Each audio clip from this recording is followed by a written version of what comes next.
Hey there. This is the Epic Personal Trainer podcast. I'm your host, Mark, and you are tuned into Do you need a website for your personal training business? And how is it going to help you?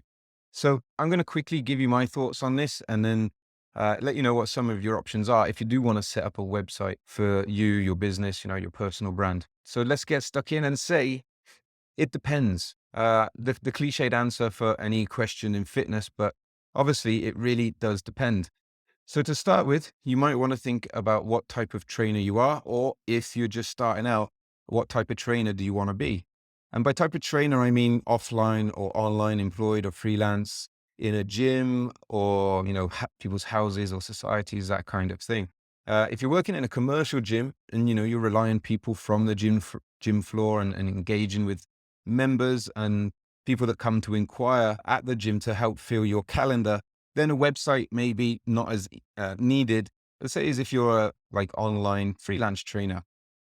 Now, technically, you could say that a website is not ever really needed or essential, as it's just one way basically of having some kind of online presence. And you don't need a website to have an online presence. It can be done by using social media channels and stuff like that. Most of the fitness industry does live on Instagram mainly, and there's still quite a lot on Facebook. Facebook is still huge in terms of numbers. In countries where it's allowed, TikTok is also exploding.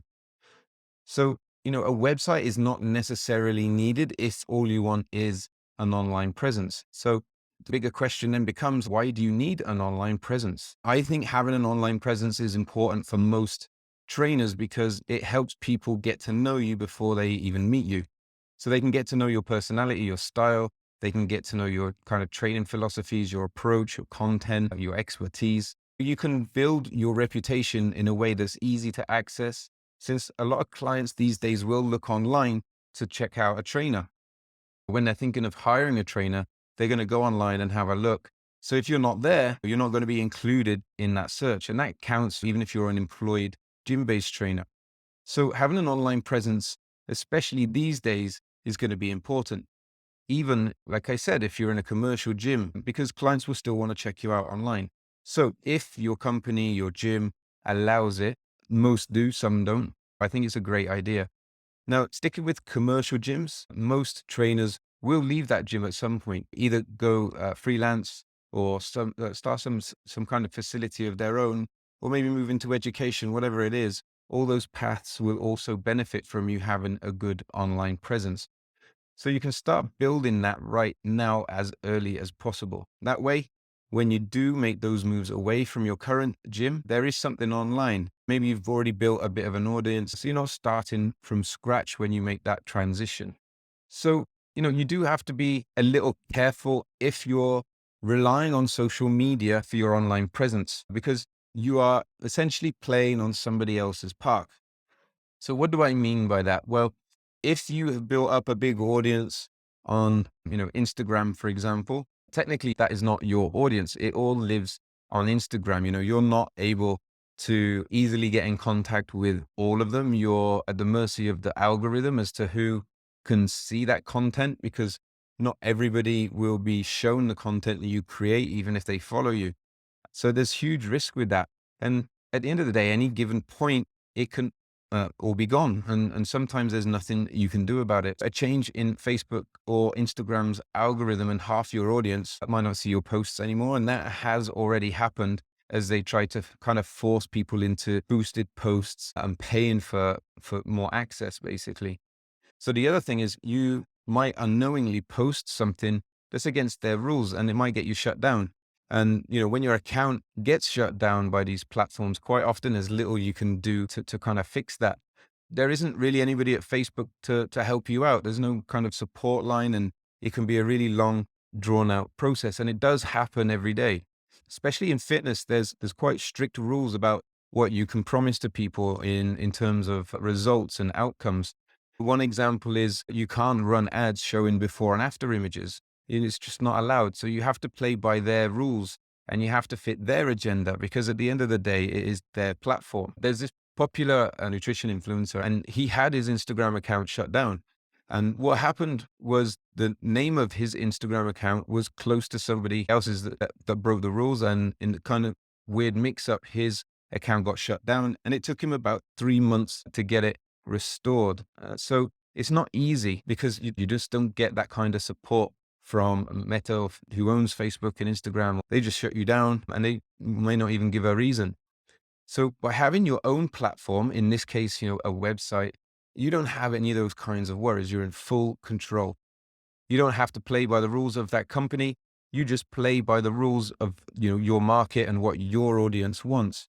So you have a lot more power over what you want to do. If you're going to go online and have a website, you're going to need to think about what kind of features your website is going to need, how it's going to serve you and your audience, and what you want to get out of it all. So there are quite a lot of different ways of getting a website if that is the route you want to go down. You can have a website which is just more like a listing, a catalog, or like a brochure. It's very basic. It's not really recommended anymore. It's kind of how websites used to be. They've moved on a lot over the years. At the other end of the scale, you have a really complex website with lots of functionality like booking systems, online video training, payment gateways. You can sell packages, courses, loads of different kinds of products. So you can earn a lot of money from it with additional income streams. And if that's the road you want to go down, then obviously you can't do those sorts of things on a social media page. You're going to need something far more substantial with your website. Now, once you decide about getting a website, there's a lot of different ways of creating one. Just picture this continuum. At one end, you've got high levels of flexibility, features, very powerful features, but it's also going to be much harder to use, much higher levels of technical knowledge are going to be needed for you to execute it, and it's going to take a lot more work. Now, at the other end, you've got a more rigid system, a rigid website with fewer features, customizations, but it's going to be much, much simpler to use for you to operate and for you to maintain. So let's give some real world examples of what some of these options are. First off, if you've got the budget, you can go with a complete custom coded website, all done from scratch. But you're a trainer, and unless you've got some kind of experience or history with being a developer, you're going to have to hire a developer and even keep one on retainer, because that website is going to need updates and all that kind of thing. That's going to be really expensive. It's going to be relatively hard to do because you will need a developer and somebody that you can rely on to create and maintain it. But it does give you a lot of freedom of what you want to do, but you're going to have to open your wallet. Next up, you have an option that currently powers around 37% of websites on the internet, and that's WordPress. So WordPress itself is free. You can download it and install it for free, but you'll need to pay for hosting. So you have lots of different hosting companies for websites such as Bluehost, GoDaddy, SiteGround. There are a ton of others as well with pretty much similar sets of features, but they can vary quite a lot in price. You can do it for a relatively small amount. And, WordPress can be very, very powerful because you can pretty much as well create anything you can imagine. There are different ways of setting up a WordPress site. It's possible to have something really impressive, but again, you might be better off getting a WordPress developer to help you build it out. Because the problem is, if you do try and have all these bells and whistles on a WordPress website, there's a lot that can actually go wrong. So if you want different features like a booking system and galleries and payment gateways, then it can get difficult because you have to use third-party plugins. And these plugins can break your site when they, or just WordPress in general, gets updated. So there's always that risk that these plugins won't talk to each other and won't work together properly, and your website breaking whenever this happens. And this is the main reason why, if you want a complex WordPress website, you're probably best to have a developer. A developer can support you when things break, go wrong. They can run tests and they know where to look and they know how to fix stuff. And it can happen quite a lot. If you're not very tech savvy and you still want to create updates on WordPress yourself, you can have a developer kind of set everything up for you. And then, for example, if you wanted to post a blog once a week, you don't necessarily need them to do that. So long as you're a bit familiar with computers, setting up a blog post isn't all that hard. So essentially, it's kind of like a word processor, typing out, adding images, and you don't really need to know any kind of coding or anything like that. Now, as a more user-friendly option to something like WordPress, there are services which are drag and drop. They're more visual in the way that you build them. So you're kind of looking at the page rather than like a back-end system. And you basically drag things and type out directly onto your web page. Again, it's without any coding. Quite often now as well, these services will have a lot of templates that you can use. You just install and edit, and you can get a really smart website up really quickly. So it can have your own domain as well, which, in case you didn't know, is the URL, the web address that you use for a website. It's also worth mentioning actually that if you are using WordPress, there are these kind of visual builders. What you see is what you get, WYSIWYG builders such as Divi or Elementor to help you create much easier a nice looking WordPress website. And obviously it has a lot of themes too. Now, my website, the Epic Personal Trainer website, I built that on Wix. I really like how easy it is to use and how everything kind of just works. I have way fewer headaches than when I was using WordPress. Like the Invictus website I built on WordPress, but it's a relatively simple website that was built from scratch without too many complex features and not that many plugins. So it is possible depending what you want to get from your website. Anyway, going back to Wix, it's really powerful, it's really easy to use, and it's actually pretty cheap. So you're talking a couple of hundred rupees a month that you can pay for. You pay for it in 1 year. So just a few thousands for a whole year. They give you access to all these features and hosting as well. You can also have your own domain, get full flexibility in the design and the content and your photos, and you can really make it your own. So there are options, and modules that they have for things like booking systems that integrate. And because it's pretty much all done by Wix, it's just going to work. They make sure it works before they release these things. You don't have all those complications of third-party plugins not working together nicely. Payment gateways are also there actually. So generally Stripe and PayPal work with a lot of these, but there is also the option, especially with Wix, of having like a local processor. So for example, in India, there's Razorpay. Now you will have to go and create a Razorpay account and then integrate it, but Wix make that pretty straightforward. Now, I have talked a lot about Wix here because that's the one I've got the most experience with. But there are a whole bunch of other services that are quite similar. So there's one called Squarespace, there's Webflow, there's Weebly. You can search online, there's a whole lot more. If you want a really basic website, more like that little brochure kind of thing we were talking about, then you can use Google Sites. That's another option you have if you have a Google business account. Now, below these WYSIWYG editors in terms of power and flexibility are websites and services like SkipperFit. So SkipperFit is a service where you can create your profile on their website and start selling products like courses and ebooks. So it doesn't have the highest level of customization or features. Like you're not going to be able to use like custom fonts. You've got basic control over things like colors, and you may not even be able to get your own domain. Your web address might be like yourname.skipperfit.com instead of something 100% custom. But there are some great benefits. And the main one is everything will just work. It's very easy to use. And things like the payment gateway is taken care of by them. So the payments go through their payment gateway. And when it works, when you make a sale, it will work its way through to your account. So you don't have the hassle of setting up all those things as well. Some of these sites, they don't charge you for hosting generally, but they might take a percentage. It depends on the service you use, a percentage or a flat rate charge. Like I said, there isn't really the ability to customize and there are less features, but at the same time, they are adding updates and new features all the time. So what it is now might be a completely different animal in a year or so. So you can keep an eye out on how they're developing. There are other options out there, including, full suite platforms that also help you manage and run your business. The big player in that space is Trainerize, and they can help with, the whole communication and issuing programs, tracking, accountability, and a lot more that help you run your personal training business. And we'll do some reviews on these shortly. Now, keep in mind, one is not necessarily better than the other.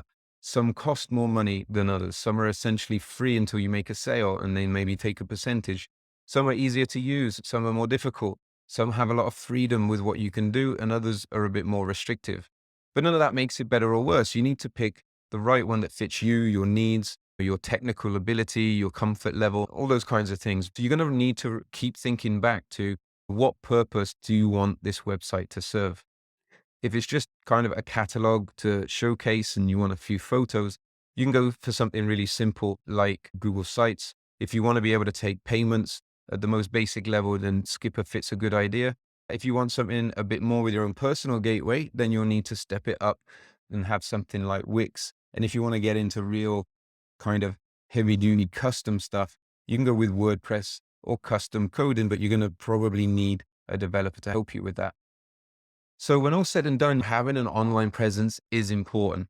I would say, though, it's best to have both if you can. So you've got your website with a lot of functionality and it provides a lot of value. And then you use your social media just as a way to communicate with your audience, current clients, potential clients. You can drive those people to your website where maybe you have your blog and it's integrated with an email system. And we'll do an episode on email systems in the near future. But if you've got things basically on your own playing field, not like Instagram and everything else, if they ever go away, and that's also happened, I didn't mention that before.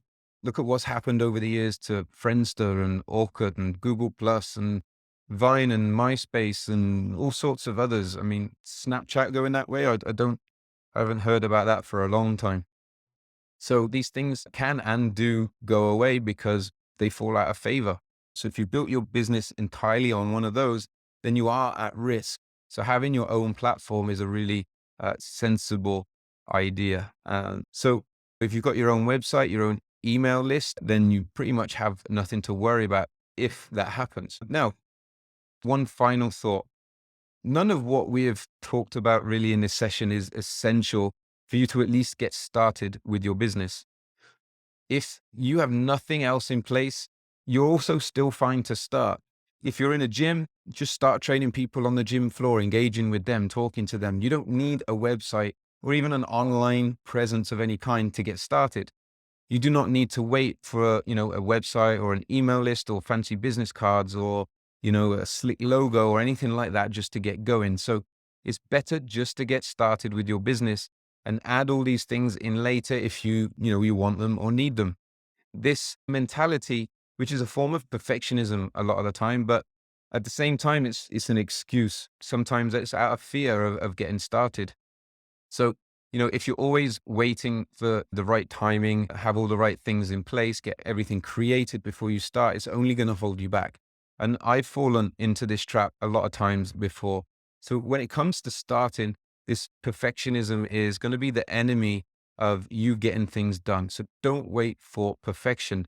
Don't wait for everything to be in place before you get going with your personal training business. Just get started. Train a friend of a friend, can start that way. Start getting your clients results, but just start. Then you layer in social media, your websites, your email lists, and anything on top of that. So don't wait. The timing will never be perfect. You got to get it out there, and only then you can start perfecting what you've created. So the best time to start is right now.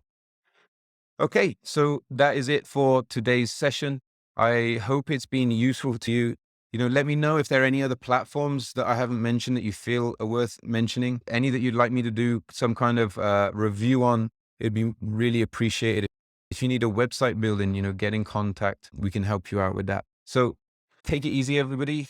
Until next week, when I hope you can join me in the next session of the Epic Personal Trainer podcast. Bye for now.